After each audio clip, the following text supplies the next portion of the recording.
괴종시계의 종소리가 자정을 알리고 있었다. 어둠이 잔뜩 실려있는 공허한 거실 내부엔 간헐적으로 울려 퍼지는 시계 종소리만이 유일한 발자취를 남기고 있었다. 덕후는 듣기 싫은 소음을 피해 이불을 뒤집어 썼다. 종소리는 느린 속도로 정확히 12번 그의 귀를 갈갈이 찢어 놓더니 이윽고 요란한 소리를 멈추었다. 12번의 소리가 모두 울리자 그는 이불 속에서 빠끔히 얼굴을 내밀었다. 그러고는 신경질적으로 눈을 비비며 방문을 열었다. 황량한 느낌마저 감도는 거실 모퉁이엔 그의 아내가 들여놓은 커다란 괴종시계가 요지부동의 자세로 우두커니 모습을 들이우고 있었다. 그는 잠옷 주머니에서 담배를 꺼냈다.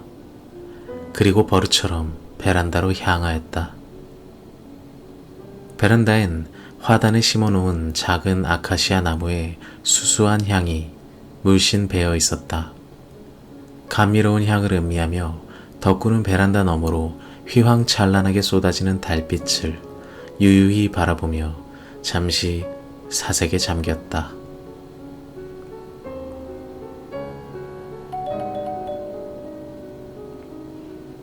베란다에서 나온 그가 주방으로 발걸음을 돌리려는 순간이었다. 벼랑간 들려오는 초인종 소리에 그는 흠칫 놀라며 현관을 바라보았다. 이 시간에 누구지? 인터폰 속에는 밝은 베이지색 야구 모자를 푹 눌러쓴 한 사내가 서 있었다. 누구시죠? 소포 왔습니다. 소포? 덕구는 어리둥절한 얼굴로 그 사내를 물끄러미 바라보았다. 이 시간에 소포라니요? 추석 연휴로 인하여 배달이 많이 지연될 수 있기 때문에 일찍 주문하신 물품은 일정보다 미리 배송하는 것을 원칙으로 하고 있습니다. 사내는 주구장창 중얼거렸다. 하지만 오늘은 평소보다 배달량이 많았어요. 그러다 보니 이렇게 늦은 시간까지 배송이 지체되었습니다. 밤 늦은 시간에 죄송하게 됐습니다. 아닙니다. 그렇지 않아도 잠을 설치던 차였는데. 덕구는 그렇게 말하고 얼른 현관으로 다가가 문을 열어 제꼈다. 사내는 무거워 보이는 박스를 어깨에 이고 있었다.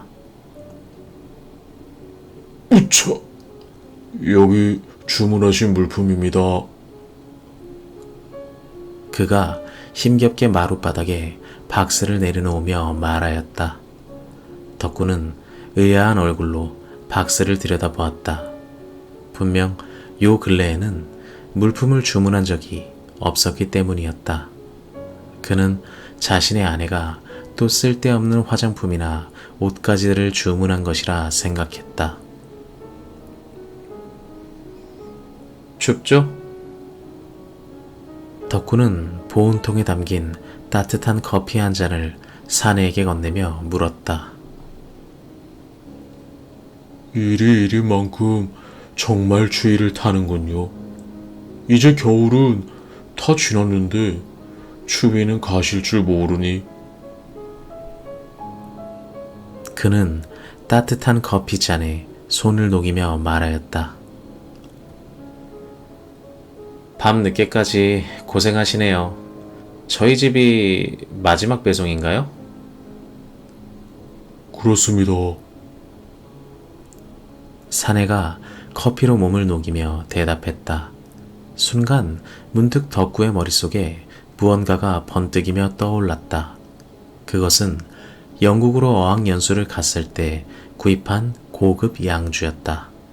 평소 그가 워낙 닳도록 애지중지하던 것이라 그 자신도 면목은 맛을 보지 못한 술이었지만 유독 천장에 카피해 놓은 그 애물단지가 그의 머릿속을 스치는 이유는 무엇이었을까? 밤도 깊었는데 돌아가는 길이 성치 않겠습니다. 들어와 조금 쉬었다 가시죠? 덕구는 조심히 입시를 권하였다. 그래도 괜찮겠습니까? 물론이죠. 술 좋아하십니까? 좋아하다 마다요. 정말 감사합니다. 아닙니다. 어차피 잠도 안 오던 차에 이야기 친구라도 필요했는데 잘 됐습니다. 같이 술이나 마십시다. 그럼 신세 좀 지겠습니다. 고개를 꺾고 정중히 인사하며 사내가 집안에 발을 들여놓았다. 덕구는 의자를 밟고 올라가 찬장 깊숙이 들여놓았던 양주를 꺼내며 말을 이었다. 근데 저 택배 박스 안에는 무엇이 들어있습니까? 덕구는 식탁 위에 양주잔을 세팅하며 사내에게 물었다. 사내가 황당하게 웃으며 대답하였다. 그걸 저한테 물으시다니요. 주문하신 선생이 더 잘할 터인데. 사내의 말에 덕구가 가볍게 고웃음 쳤다. 아니요. 저는 물품을 주문한 적이 없습니다. 제가 아니라면 제 아내가 주문했겠죠. 또 쓸데없는 것이 분명합니다. 그렇군요. 사내는 박스를 바라보고 있었다. 덕구는 말없이 사내의 잔 한 가득 양주를 따르기 시작하였다. 고개를 숙인 채 두 손으로 공손히 술을 받는 사내를 보고 덕구는 부드럽게 말하였다. 너무 어려워 마시고 내 집이다 생각하고 편안하게 계세요. 그는 고개를 끄덕이며 덕구가 낸 술을 기울였다. 근데 사모님은? 사내는 원샷한 양주가 독한지 미간을 찌푸리며 덕구에게 물었다. 아, 오늘 동창회가 있다고 늦을 거라 했어요. 아, 예. 근데 그건 왜 물으시는지? 아니, 선생께서는 아까 사모님이 저 박스를 주문했다고 하시지 않으셨습니까? 제가 이곳에 있는 게 사모님께 커다란 민폐가 되는 게 아닌가 해서요. 아닌 밤중에 홍두깨도 아니고 이렇게 밤늦은 시간에 저는 얼굴도 이름도 모르는 불청객이지 않습니까? 그런 걱정이라면 안 해도 됩니다. 아내는 내일 오후에나 들어올 거라. 덕구는 가볍게 웃으며 술잔을 들이켰다. 박스를 바라보던 사내는 한시름 걱정을 놓으며 덕구의 말에 조용히 고개를 끄덕이며 물었다. 그렇군요. 헌데 선생께서는 어떠한 직종에 몸을 담고 계십니까? 그렇게 묻고 그는 말없이 덕구의 빈 술잔을 채웠다.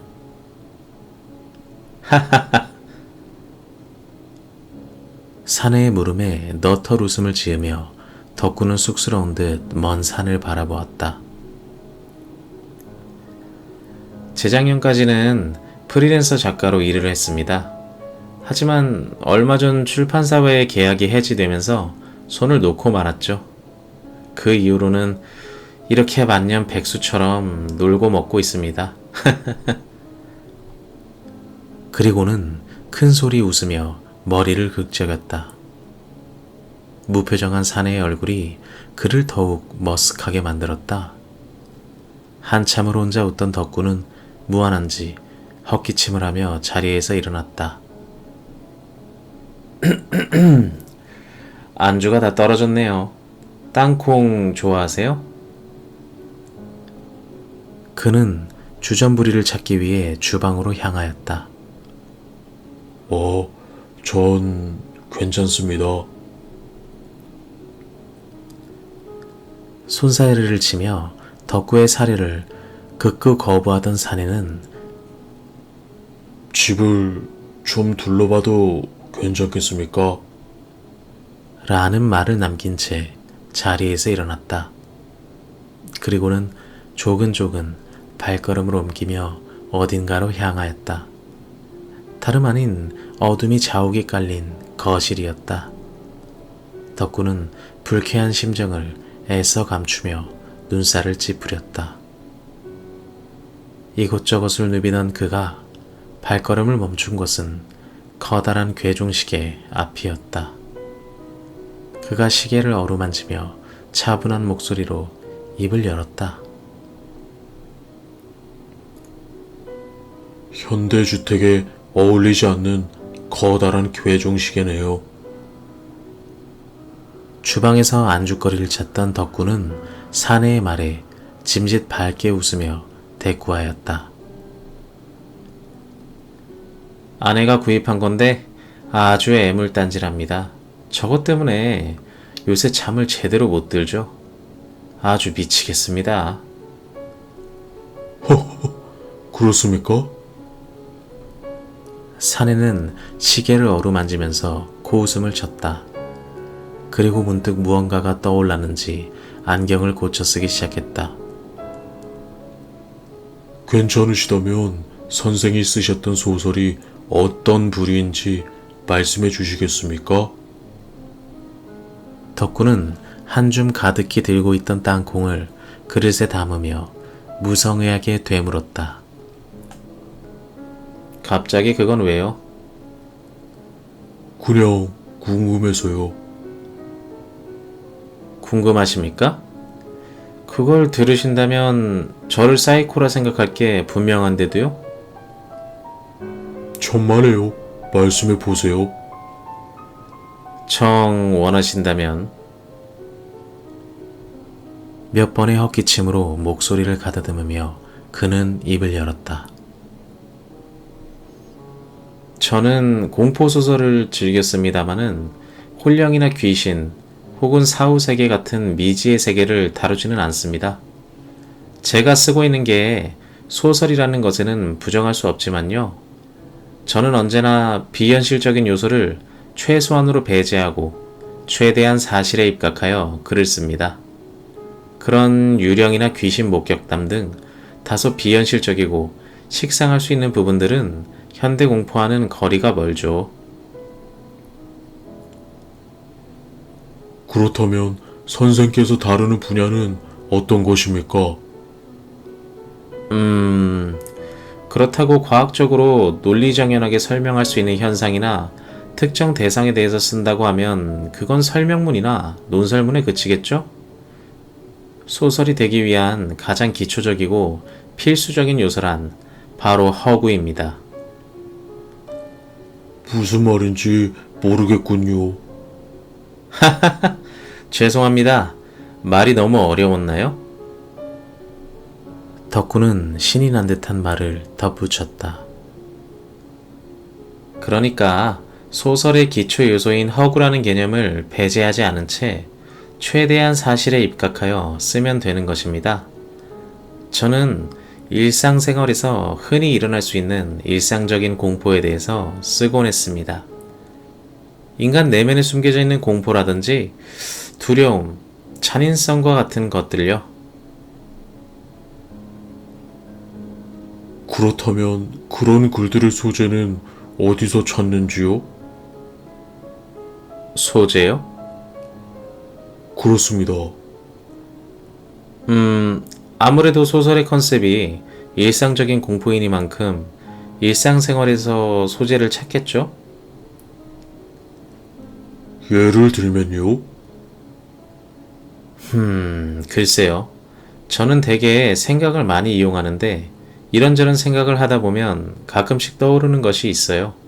지금 생각하고 있는 주제도 인간의 잔인성에 대한 플롯입니다. 사내는 눈에 힘을 주고 덕구의 말을 사뭇 진지하게 듣고 있었다. 그는 답답해 보이는 모자를 벗어 제꼈다. 그리고는 주방으로 돌아와 식탁에 앉으며 다시 입을 열었다. 선생, 네? 그럼 지금 상황을 놓고 당장 그 소재를 찾으라면 찾을 수 있겠습니까? 지금요? 네, 글쎄요. 그게 그렇게 쉽게 찾고 쉽게 글을 쓴다면 누구나 할 수 있는 일이겠죠? 사내는 모자에 눌린 머리를 위로 쓸어 넘기며 말하였다. 저는 할 수 있을 것 같은데요. 그게 무슨? 들었던 듯 그대로입니다. 저는 지금 이 상황에서 공포소설에 필요한 소재를 찾을 수 있습니다.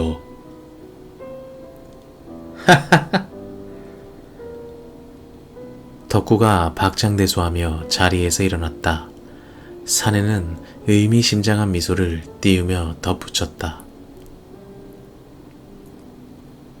그럼 저랑 내기 하나 하시겠습니까? 무슨 내기 말입니까? 한 사람씩 차례대로 지금 이 상황에 벌어질 수 있는 일들을 상상하여 소재를 만드는 것입니다. 주제는 공포입니다. 소재가 먼저 떨어지는 사람이 지는 룰로 말입니다. 만약 제가 진다면 선생이 원하는 것을 드리죠. 원하는 것? 덕구가 의아한 얼굴로 들었던 술잔을 놓았다. 재밌군요. 그러고는 하얀 이빨을 드러내며 남아있는 술을 목으로 털어넣었다. 좋아요. 헌데 그럴 리 없겠지만 만약 내가 진다면? 만약 선생이 진다면 저는 선생에게서 소중한 것 하나를 앗아갈 것입니다. 그게 무엇이든 간에 선생은 절대적으로 저에게 그것을 주셔야 합니다. 뭐요? 그럼 내가 주기를 거부한다면요? 선생에겐 선택의 여지가 없습니다. 아마 내기가 끝나는 순간 저는 자연스럽게 선생에게서 가장 소중한 것을 빼앗고 난 뒤일 테니까요. 사내가 씩 웃어 보였다. 왜 글이라는 것은 생전 써본 적도 없는 저에게 지기라도 할 것 같습니까? 정말 진심으로 하는 소리입니까? 좋습니다. 하지만 나중에 다른 말하기 없깁니다. 길고 짧은 건 대봐야 알겠죠? 그럼 순서를 정하도록 하죠. 먼저 하시죠.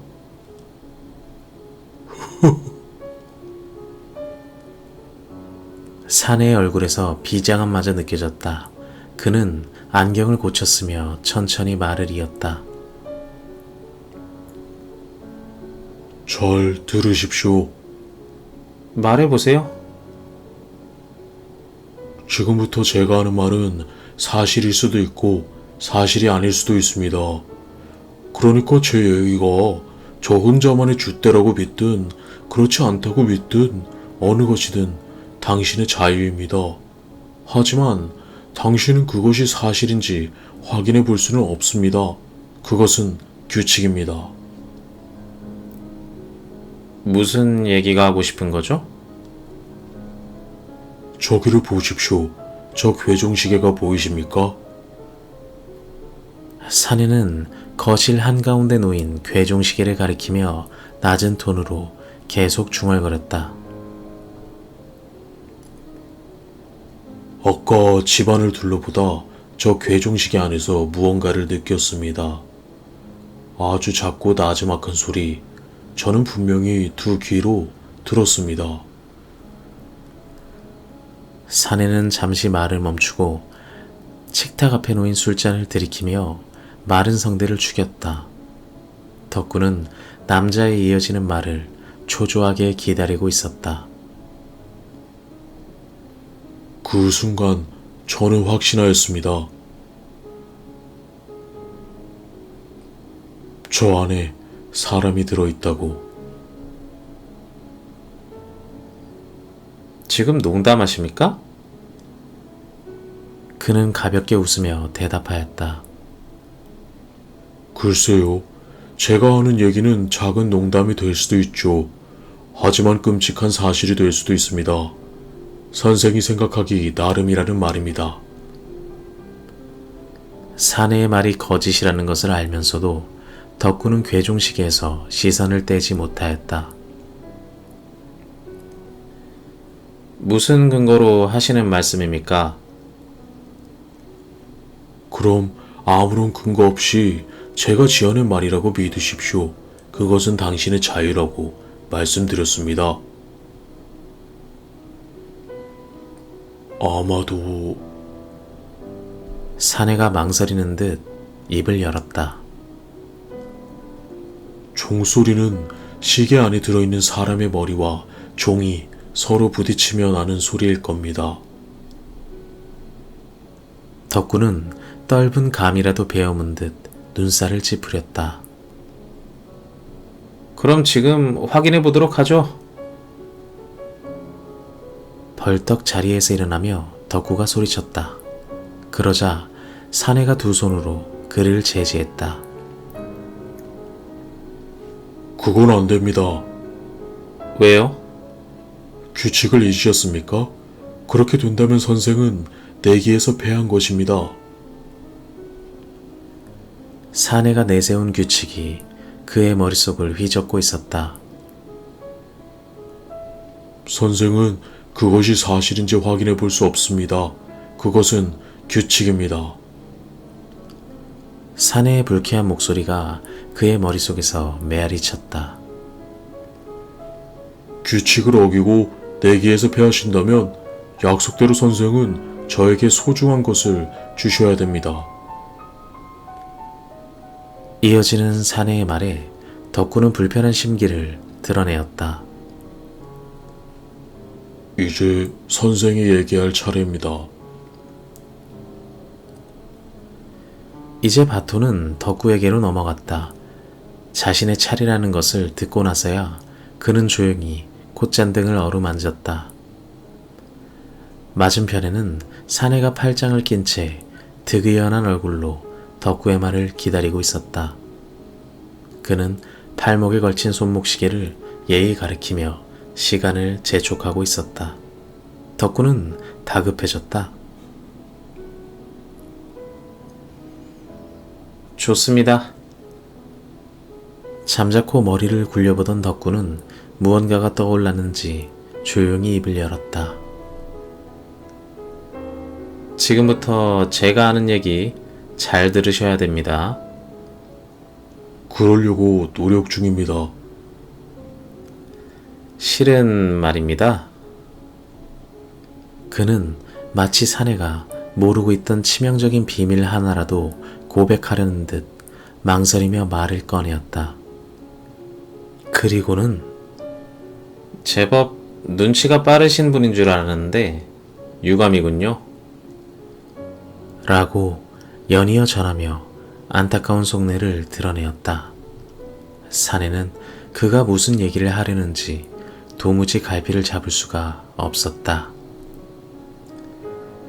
실은 당신이 마신 술잔에 독이 묻어 있었습니다. 많이 취하셨군요. 제가 농담하는 것 같습니까? 재미있네요. 지금 저는 당신의 술잔에 독을 묻힘으로써 살인을 저지른 것입니다. 살인도 엄연히 공포소설의 소재가 될 수 있다는 것을 모르시나 보군요. 덕구는 거드름을 피우며 계속 너스레를 떨었다. 나는 수상한 자에게 함부로 자비를 베풀지 않습니다. 보십시오. 덕구의 말이 끝나기가 무섭게 사내는 자신의 앞에 놓인 술잔을 입을 가져다 댔다. 그리고는 아무 일도 없다는 듯 어깨를 으쓱거리며 말을 이었다. 재밌는 소재였습니다. 이제 다시 제 차례군요. 다시 사내 이야기가 시작되자 까닭 모를 불안감이 다시금 덕구의 전신을 휘감기 시작하였다. 이것은 제 경험담입니다. 그렇게 운을 뗀 사내가 천천히 말을 이었다. 역시 믿던 안 믿던 선생이 자유고요. 그럼 시작하겠습니다. 한참을 뜸들이던 사내가 드디어 어눌한 어조로 말을 늘어놓기 시작하였다. 아까 자정을 넘길 무렵이었습니다.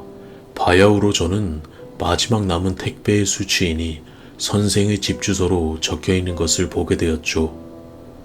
그때까지 제 머릿속에는 오직 단 한 가지 생각뿐이 없었습니다. 빨리 이 귀찮은 물품 박스를 집주인에게 전해주고 집으로 돌아가서 휴식을 취해야겠다고. 그리고 피곤한 몸을 이끌고 이곳 선생의 집 앞에 도착했을 때였습니다. 시간은 12시 정각을 가리키고 있었죠. 사내는 목이 타는지 다시금 술을 들이켰다. 그래서요? 덕구가 어린아이 보채듯 그렇게 물었다. 차 시동을 끄고 선생의 집 주소로 되어 있는 택배 상자를 꺼내기 위해 트렁크를 여는 순간이었습니다. 사내의 얼굴이 사뭇 진지했다. 마치 자신이 하고 있는 이야기가 사실이라도 되는 것처럼 그는 심각한 얼굴로 말을 이었다. 덕구는 그런 그의 이야기가 마치 눈앞에서 벌어지고 있는 듯한 느낌을 받았다. 그리고 저는 끔찍한 광경을 목격했습니다. 한참을 주저하다가 그가 꺼낸 말은 무언가를 목격했다는 것이었다. 덕구는 점점 조바심이 들었다. 도대체 뭘 받기에 그러십니까? 그 전에 약속 하나 합시다. 약속이라니요? 제 이야기를 듣고 흥분하지 않기로요. 점점 궁금하게 만드는군요. 알겠습니다. 덕구는 사내의 다음 얘기가 빨리 듣고 싶어 대충 짓거렸다. 제가 본 건 분명 살인이었습니다. 살인이요? 고양이 눈을 치켜뜬 채 놀라 되무는 덕구에게 그는 말없이 고개를 끄덕였다. 그는 여전히 씁쓸한 표정을 지어 보이며 천천히 말을 이었다. 한 괴한이 중년쯤 돼 보이는 여성을 날카로운 흉기로 무자비하게 찌르고 있었습니다. 그게 정말 사실입니까? 덕구는 심각한 얼굴로 사내의 말에 반응하였다. 아직 놀라시긴 일입니다. 그는 그녀를 잔인하게 토막내기 시작했어요. 그리고는 그 토막난 사체를 어디론가 가져가기 시작하더라는 겁니다. 그걸 보고만 있었단 말입니까? 어쩔 수 없었습니다. 어쩔 수 없었다뇨. 너무 무서웠습니다. 사내의 말에 덕구는 어이없다는 듯 표정을 짓고 있었다. 그러면서도 자기도 모르게 어느덧 손가락이 부들부들 떨리고 있었다. 그는 그것을 감추기 위해 식탁 밑으로 손을 내렸다. 선생의 집 앞에서 살인을 목격한 뒤 저는 여인을 무참하게 살해하고 토막내서 어디론가 급하게 가져가는 괴한의 마지막 뒷모습을 본 후에야 차 안에서 나올 수 있었죠. 그리고 선생의 집 초인종을 눌렀던 것입니다. 사내의 말은 주구장창 계속 이어졌다. 그리고 그 다음은 말 안 해도 선생께서 잘 아실 겁니다. 선생이 베푸는 뜻밖의 호의에 저는 선생의 집안에 발을 들여놓게 되었고, 그리고 선생과 술을 마시며 지금까지 얘기를 나눴던 것입니다. 그게 답니까? 아니요. 설마 이게 다라면 애초부터 이 얘기를 선생에게 하지 않았을 겁니다. 이 얘기는 선생과 관련이 있습니다. 나와 관련이 있다고요? 그는 차가운 눈으로 덕구를 주시하고 있었다. 그때까지 덕구는 사내가 무슨 얘기를 하려는지 도저히 갈피를 못 잡고 있었다. 한참이 지나서야 사내는 무언가를 손짓으로 가리키기 시작했다. 그것은 바로 TV가 위치한 테이블이었다. 선생, 혹시 기억하십니까? 아까 제가 집안을 둘러보았을 때 말입니다. 그때 저 사진을 보았습니다.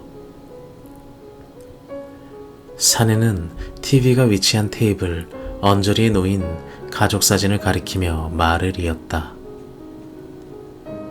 그것은 가족 사진이었습니다. 선생과 사모님이 함께 찍은 가족 사진 말입니다. 설마 당신 지금 무슨 소리... 제 얘기 아직 안 끝났습니다. 설마 저와 한 약속을 벌써 잊으신 겁니까? 불안감이 덕구의 머릿속에서 점차 확산되어 가고 있었다. 그렇습니다. 그 괴한에게 살해되던 중년의 여인은 바로 저 사진 속 사모님이셨습니다. 저도 집안을 둘러보다 저 사진을 보고 알았습니다. 가족 사진의 행복한 미소를 머금은 부인의 얼굴은 괴한에 의해 살해될 때 그 고통스러워하는 얼굴과는 사뭇 달랐습니다. 사내의 말에 덕구는 들고 있던 담배를 떨어뜨렸다. 두려움으로 떨리는 손이 식탁보 밑에서 요동치고 있었다. 빠르게 회전하는 두뇌가 계속해서 아드레날린을 분비하여 동공이 작아지고 있었다. 사내의 말은 설마 하던 그의 예상에 정확하게 적중하고 있었다. 그는 흥분을 감추려 하였지만 그러기엔 이미 걷잡을 수 없이 빠른 속도로 뛰고 있는 심장이 말을 듣지 않았다. 지금 무슨 소리를 하시는 겁니까? 덕구는 자리에서 벌떡 일어나며 고함쳤다. 아무리 부인해 보아도 사실은 변함이 없습니다. 선생의 아내는 죽었습니다.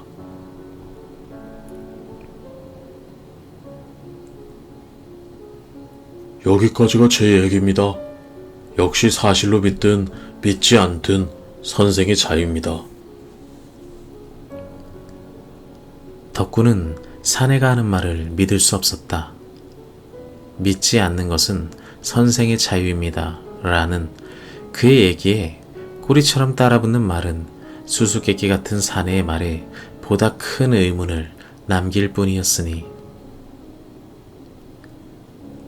선생이 얘기할 차례입니다. 귓전에 울려 퍼지는 사내의 능청스러운 목소리가 연신 그의 머릿속을 헤집고 다녔다. 덕구는 주머니 속에서 담배를 꺼냈다. 담배 한 대만 피고 하죠.